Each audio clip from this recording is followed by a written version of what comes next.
Yo, what's going on, peeps? Derek here, bringing you the 31 Days of Horror. Today's day 22 as usual. What I got for you guys today is the new film from Camp Motion Pictures. It's actually their very first Blu-ray release, which is exciting because it's a company I love. They release a lot of good SOV titles and plus a lot of good indie flicks that I've enjoyed of the ones I've seen from them. And this film is no exception. It's from director Chris Larmantina. You know who he is. He's directed President's Day and Witch's Brew. And this is his new film, and it goes by the title of Call Girl of Cthulhu. You see that? Main plot of this one, we follow our main character of Carter. He's a struggling artist. And he's a very lonely type. We find out really early in the film that Carter is a virgin, and says instinctively in the film a few times, he's saving for someone special to him. He lives with his roommate, Erica, and she has her own issues with her boyfriend, and she makes music. And what happens is Carter ends up meeting this call girl. And her name is Riley. She's a very beautiful girl. She has some aura around her because all her clients are even infatuated with her. Carter becomes infatuated with her. He calls her up and actually asks if it was okay for him to paint her. And he does a painting. And he noticed this weird birthmark on her her butt area, buttocks. I thought I was never going to say that in a review ever. And while this is going on, he asks about the birthmark, and while this is going on, there's these two sub-characters and this cult going on also. And the cult is actually looking for a girl with an instinctive birthmark on her butt area. And we find out that this birthmark is for the one who's chosen to be the carrier of Cthulhu's son, because we find out this cult is worshipping the god Cthulhu. And these two other sub-characters are trying to stop the cult from happening their acts. What happens is the cult actually ends up kidnapping Riley, and they find her and stuff and kidnap her. And they do this ritual with her, and stuff starts to change about her. She starts to change. And it's basically up to Carter and Erica to try to stop this cult from fulfilling their destiny in the end of days with Cthulhu. That's pretty much the plot of the film. Now, my thoughts on this one. First off, I wasn't expecting really too much from this because it's indie flick and it's really indie flicks, you know how their effects are really not really some of the film, some indie flicks have great effects, some don't. This one had awesome effects. I was really surprised with how good the effects were. There's a lot of good makeup effects in this film, a lot of good prosthetic effects. It's really well done.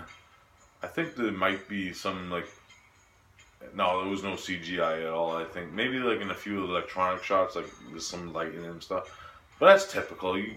That's all right with me if there's digital fire and stuff. It happens in some indie flicks. I'm just glad that there's some awesome prosthetic and special effects in this film. There's a lot of newer films. They use a lot of CGI and digital effects, and it ruins the experience because I grew up in the '80s and stuff, and I love practical effects. It's awesome, and this film is no exception. Now let me get more the acting and story wise and the characters. Very well done.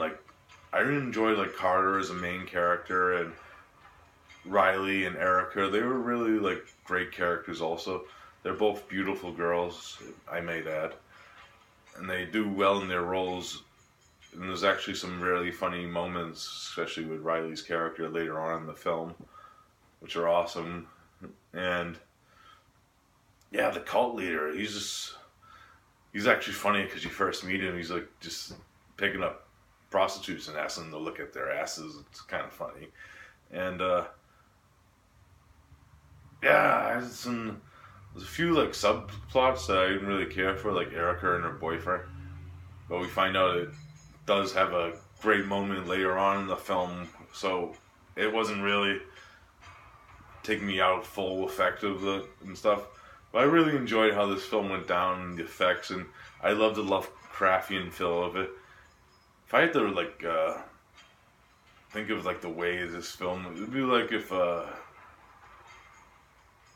kind of had like a Frank Henenlotter / Stuart Gordon feel to it, which was really like it's a little not as hardcore as a Henenlotter though, but it had like that feel to it. Like if Henenlotter ever did any H.P. Lovecraft stuff, this is probably, it would be something kind of like this, because it does have that like feel. It doesn't have like the look of a Henenlotter film, because Henenlotter does some gritty looking like camera work and stuff. And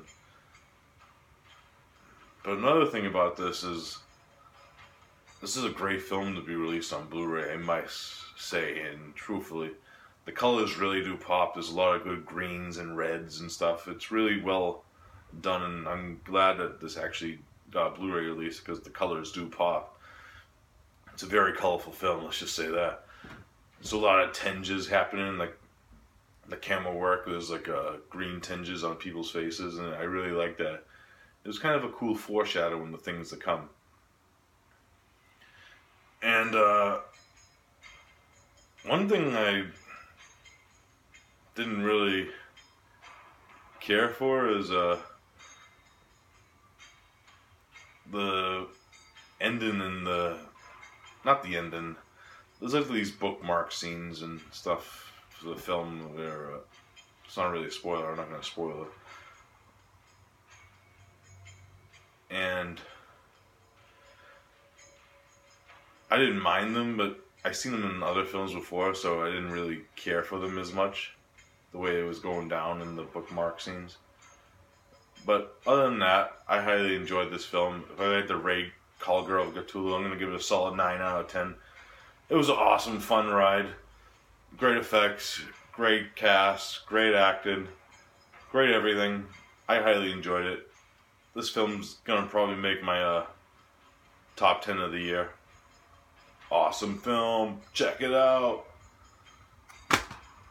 Alright guys, that's it for day 22 of the 31 Days of Horror. I'll be back next week. I meant tomorrow with another review. And I hope you enjoy it. I'm going to do an oldie tomorrow. So, I'll see you then. Peace out.